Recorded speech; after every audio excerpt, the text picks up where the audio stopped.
Good evening. This is Crime Classics. I am Thomas Hyland with another true story of crime. Listen. That was Jacko. Jacko, the three-quarter Irish setter. A good dog, usually a well-behaved dog, friend to the children of Manchester Village, Vermont. An inquisitive dog. Whatever disturbs him isn't buried very deep. Listen to him digging. Smart dog. He's found what he was after. He's tugging at it. Gets it. Good dog. What have you got there, Jacko? A bone. Looks like a leg bone, doesn't it? A human leg bone. Tonight, my report to you on the Boorn brothers and the Hangman, a study in nip and tuck. Crime Classics, a series of true crime stories taken from the records and newspapers of every land, from every time. Your host each week, Mr. Thomas Hyland, connoisseur of crime, student of violence, and teller of murders. Now, once again, Mr. Thomas Hyland.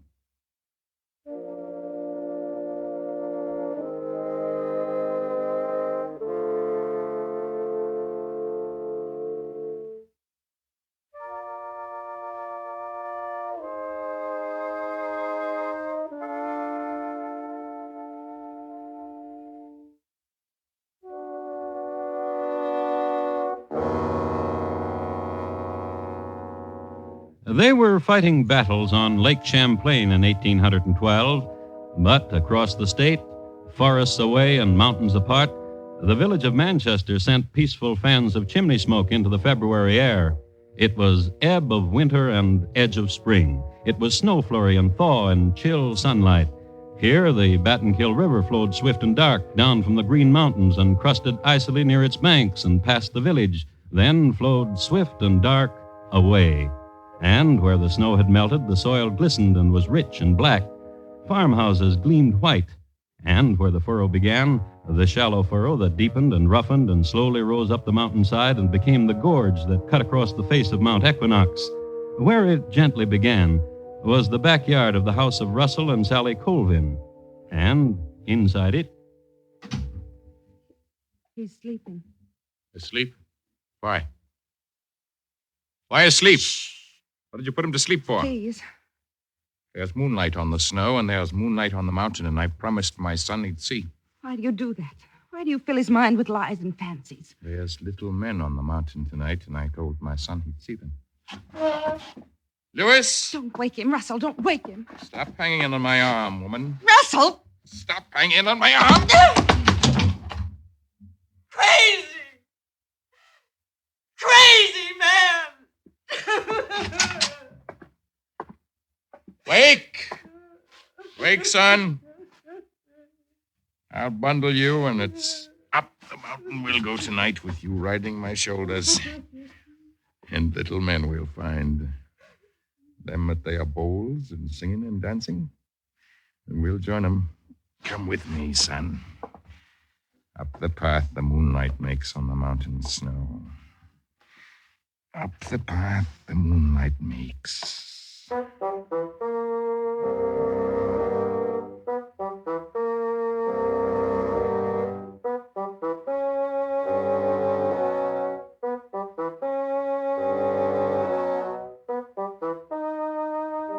As any mother knows, this is an upsetting experience. And as Sally Colvin knew, this was not the first experience of its kind.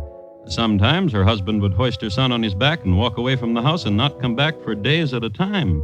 And when they did, they would smile at each other secret smiles and say nothing of where they had been. And there were secret words between them that Sally could not understand, and signs and small patterns of dance, and then great bursts of laughter.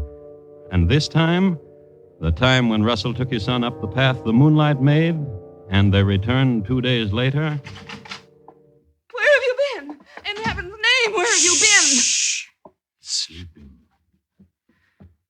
Now you'll sleep the day away and the night, son, and dream of the fancies we've seen, little men. Sleep. Sleep. Tell me what you... Shh. No.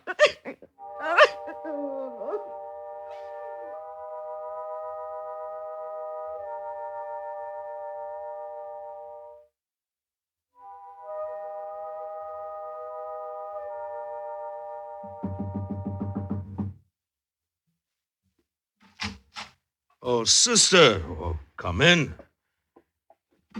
What can I do for you in the morning? Hold me. Hold me. What? Oh, sister. Sister to me, what troubles you? Him again? Your husband? Yes, oh yes. And what? What he's doing to my son. Soon. What? My son will become as mad as my husband. They speak of creatures in the mist and the gorge, and starbursts and moon.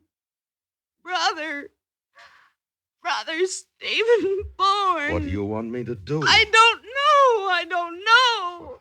He's a stronger man than I. There's not much I can do. But you and our brother Jesse Boorn, together you could do it. Don't speak to me of Jesse, him that I hate. But me, what of me? Speak no more of it. Save me! Save me, Stephen Bourne. That's what I ask of you. Sister. Save me. How? Very well, you know how. You and Jesse. You know it and you have said it. Come with me to our brother's forge and make peace and save me, your sister.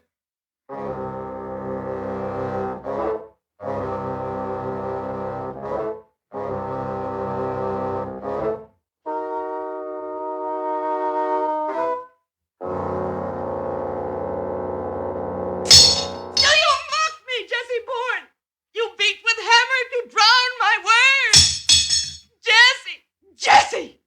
Your brother stands here before you and wishes to friend with you because... Jesse! Out of my way, there's work to be done. I'm no blacksmith, Jesse, and I've not got the sinews of you, but listen to your sister and what her trouble is, or I'll try you. Will you now? Will you? Oh! Me who can split your head to your heart in a stroke. Try me, will you? Then do it! Stop it! Stop it! Listen.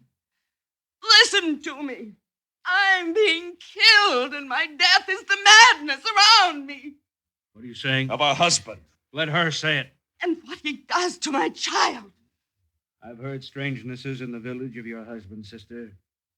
And when I've heard them, I've smiled to myself in remembering. This is the man you needed to marry, sister. Would die without, sister. And now he's a daft and a loon. Now he's... Hear her out. Say on, sister. He takes Louis with him on walkings for days. And they return. And there are secrets and madnesses. And loneliness for you. I care nothing of it. I care only for my son. Jesse.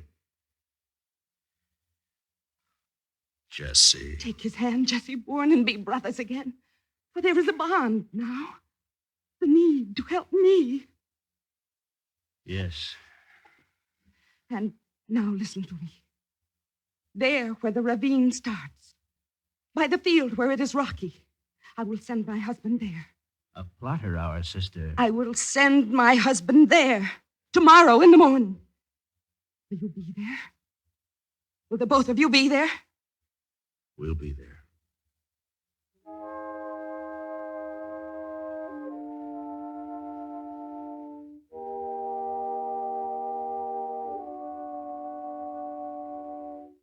Now, hear to me, son. The way I do it. Come a goblin, come a teeny, come an elfin, come a greenie, come about all, and you shall... Russell. I'll finish it for you later, son. Russell. There you are. With your son mute and agape at you again. What do you want? The new morning and the new season of spring's coming in with it. And so? And so there's work. And you need not tell me of it. There's no work I do not do on this farm. I need no telling of it. In the upper field and where the rocks are easy to pull from the ground now that the thaw has softened it. I know of it. You need not remind me. Tonight the night frost may harden the ground again. I know it. Then go. I'll be back, son. Think hard of the versi I taught you.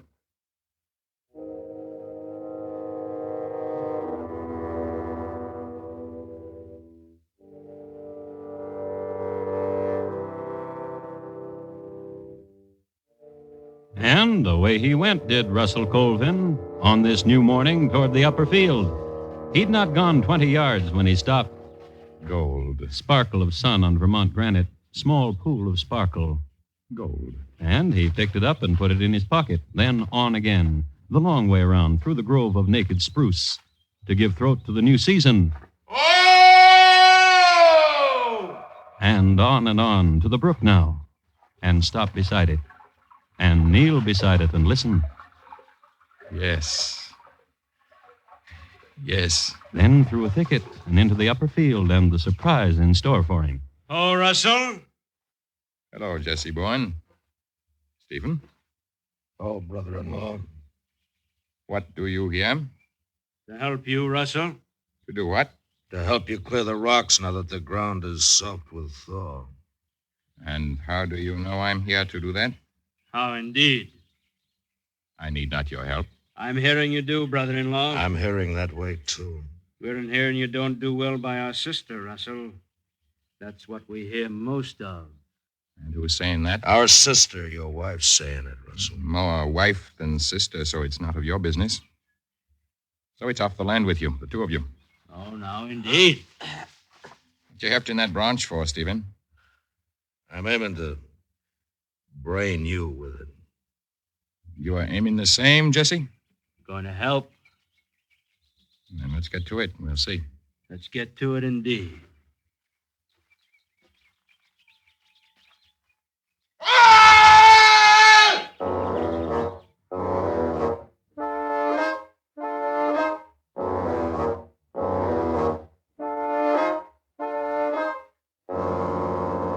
Stephen Boorn used the branch as a club, and with excellent teamwork, he and his brother Jesse won the fight.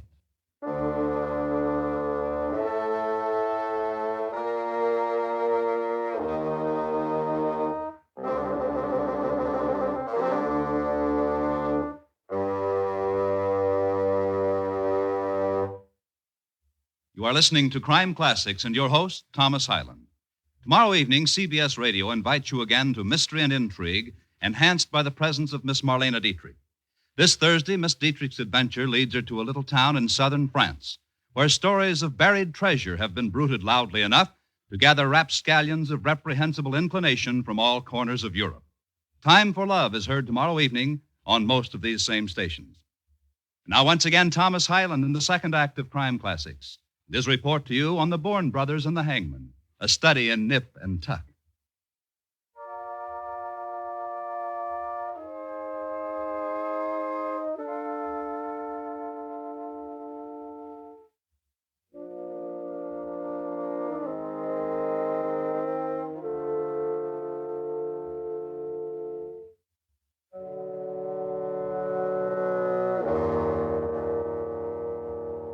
It was a good spring. April of 1812 was the gentlest in the memory of those who lived on the soft shoulder of Mount Equinox in Vermont. There were rumors of marchings and torch and war outside, but no one paid much attention. There were more important things: church, crops, and children. Living to be done in the Green Mountains, the crackling air to be breathed, roam away through the soft fall of twilight and press a cheek against the warmth of an animal. Wondrous sunsets, and tomorrow a wondrous dawn. Good place and good time, this valley. And one morning, as a matter of fact, on the morning after the Boorn brothers had done an errand for their sister.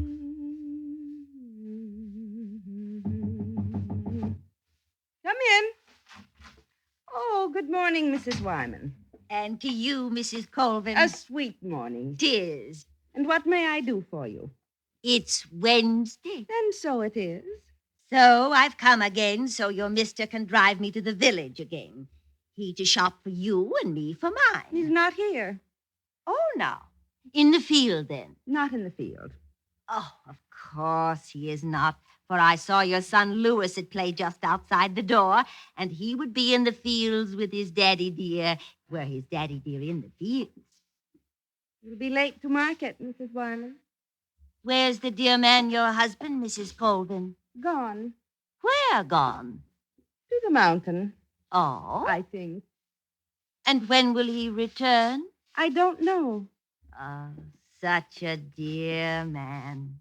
and the dear fancies he sees and tells you of. Ah, what a fortunate woman you are, Mrs. Colvin. I've cleaning to do, Mrs. Wyman.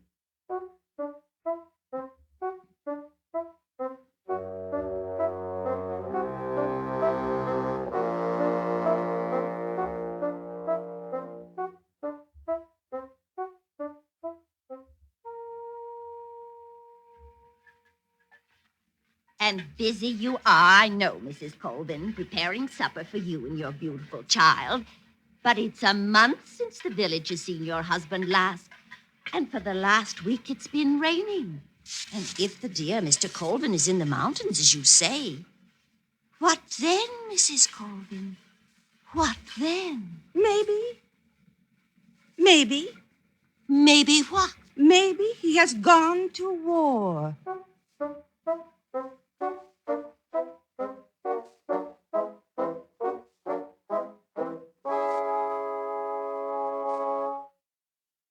It's a year now, Mrs. Colvin. Have you heard from the dear man? Ah, it's a cruel war.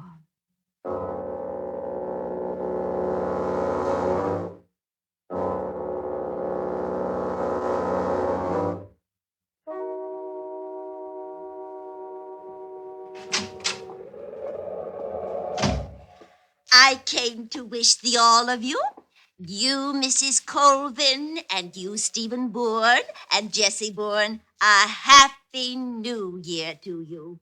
May 1817 be a blessing to all of you. And to you, Mrs. Wyman. Happy New Year, Mrs. Wyman.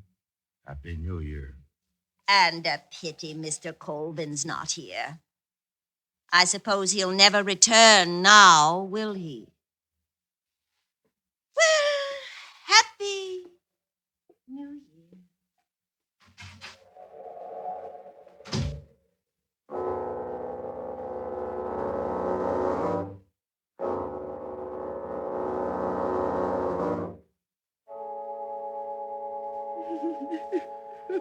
Now stop your crying, Sally. A boy's a boy. Only 14. My son, Louis. I run off to join the militia. What's that? It's most what all boys doing now. Maybe I've failed. What are you saying, sister? Maybe the whole thing was done wrong. What wrong? 7 years since he's had no father. Maybe his father should have been close to him. The loneliness again, sister. Poor my son. Hey, what's the outcry? See what, Stephen? Ho, Stephen Boorn. What is it, Sheriff Skinner? See there. A fire at the Dr. Glazier's barn. Fetch a bucket in quick. Yes. Jesse, there's a fire to Dr. Glazier's barn. You surely know the barn, Jesse. Fire! Oh,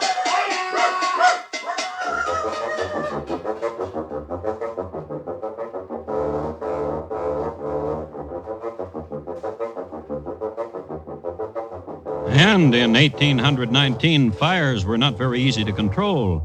It was a matter of having enough men and enough buckets to reach from the fire to the stream. And Dr. Glazier's barn was not notably close to the stream, nor were there enough men nor buckets. So the fire had its own way. It burned the barn to the ground. And later, when the ashes had cooled and while Sheriff Skinner was consoling Dr. Glazier on his loss, the sheriff's dog...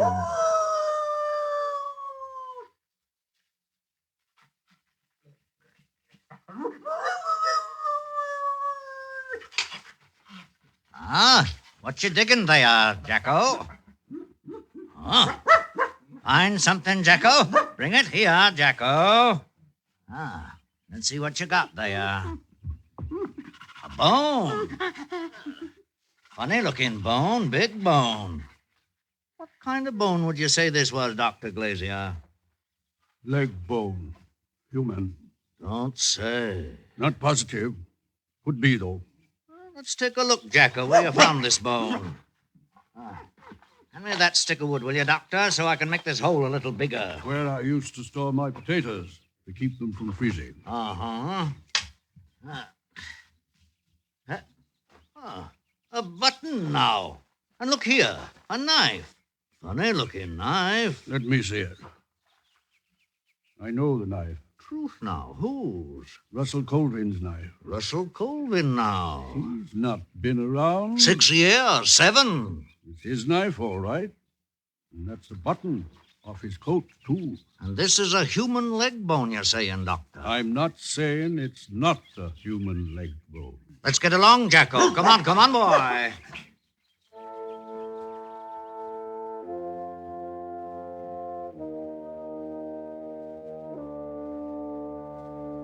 A few words about Sheriff Silas Skinner. A good man, had been sheriff of the county for nearly 20 years, and there wasn't a man who could say he hadn't got a fair shake from old Silas, or woman either. An honest man with no bias nor prejudice. A direct man. Where's your husband, Sally? Why, I don't know. A man of few words. You kill him? No. Who killed him, Sally? My brother Jesse killed him, Sheriff. A cautious man. Maybe he did, and maybe he didn't. But I'm arresting you till I find out which.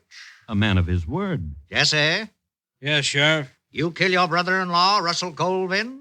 No, Sheriff, I did not. Who did? My brother Stephen did. Maybe he did, and maybe he didn't.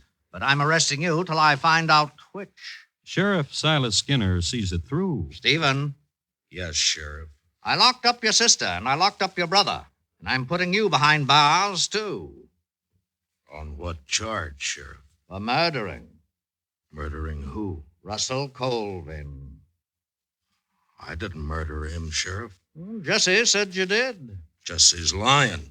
I've known Jesse for long. He don't lie. He's starting to now when he says I murdered. You didn't murder him by yourself. That's what you're saying, isn't it, Steve? I'm saying that right enough. Your sister have anything to do with the murdering? Not that I know of. I'm going to tell you something, boy. What? I'm going to tell you something, son. What? You say to me what happened, it'll be easier for you. What do you mean? A little Easier. jail, that's all. No hanging. There's a handshake that goes with it. There is indeed. Here's my hand, Sheriff. And mine. Now, how was it done, son? How was it done, boy? Russell Colvin was on his rocky upper field, And that's where you done it, son? and my brother got on one side of him, and I got to the other. And that's how you done it, boy? I hit him with a tree branch. And Jesse with his fist? That's right. That's right. And that's the way you killed him. Yes, sir. Then you took him to another farm. Doc Glazier's. And to that barn. Doc Glazier's. And buried him. Yes, sir. We'll write this out, son, and you'll sign it, won't you, boy? Just a little jail? Boy, son. Just a little jail? I shook your hand. Then I'll sign it. Good boy.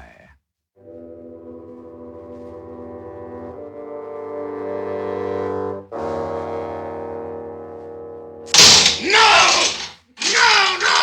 Stop taking on so, Stephen Boorn. Your brother Jesse's not acting up the way you are. They found us guilty. Well, you confess. They're gonna hang us.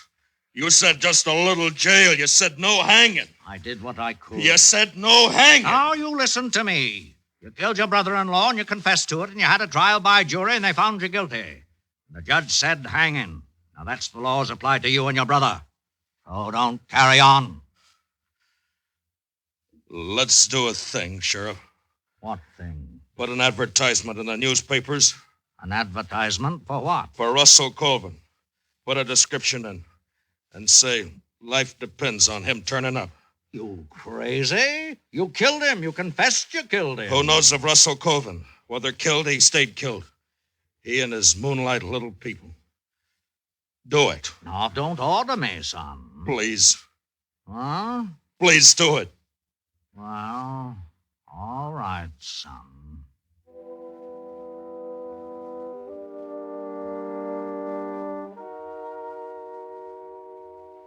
I have a copy here of the Rutland Herald, a newspaper of the time which was circulated throughout this area of Vermont. I would like to read to you a classified ad which appeared in the issue of November 26, 1819. Printers of newspapers throughout the United States are desired to publish that Stephen Boorn of Manchester in Vermont is sentenced to be executed for the murder of Russell Colvin, who has been absent about 7 years. Any person who can give information of said Colvin may save the life of the innocent by making immediate communication. Colvin is about 5 feet 5 inches, light complexion, light-colored hair, blue eyes, and about 40 years of age. Why, that sounds like our hand, Russell, except it doesn't say about a boy being with him. Well, I'll see if it is. Russell! Russell, now! What was you doing, Russell? Talking to my boy, Lewis. Your son, ain't he? My son. They're looking for a man named Russell in Manchester. Oh? It's going to be a hanging unless they find a man named Russell. Russell Colvin. You once said you was from Manchester. I am. They looking for you? I'm Russell Colvin. My duty to see you get back to Manchester, Russell. Yes, it is.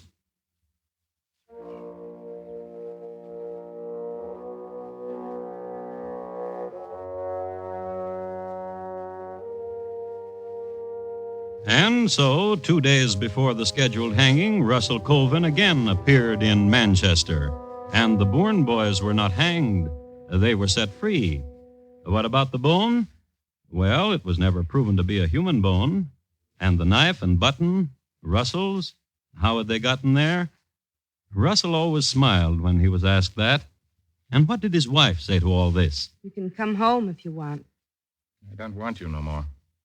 I hear our son's with you. Yes, ma'am, he is. How did he find you 100 miles away? Oh, the little people told him where I was. Them that lives on the path the moonlight makes. They told him.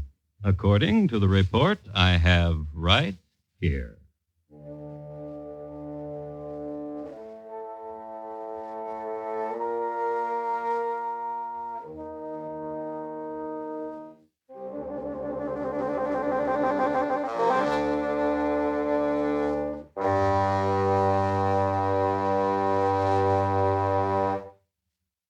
In just a moment, Thomas Hyland will tell you about next week's Crime Classic.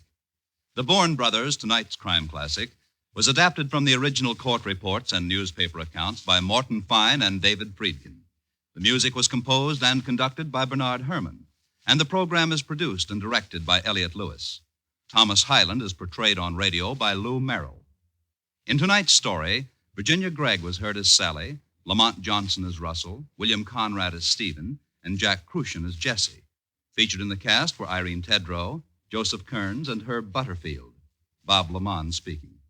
Here again is Thomas Hyland. Next week, London, England, in the year 1722. We will concern ourselves with the strange behavior of an escape artist. He robbed women and escaped from their men. It's listed in my files as The Incredible History of John Shepherd. Thank you. Good night. Stay with CBS Radio right now, and you're guaranteed a ringside seat for the Archie Moore Joey Maxim Championship fight in Miami. Yes, right after station identification, most of these same stations will bring you Joey Maxim's bid to KO Archie Moore and regain the world's light heavyweight crown. The exclusive radio broadcast in just a moment. Mr. Keene, Tracer of Lost Persons, is heard Friday nights on the CBS Radio Network.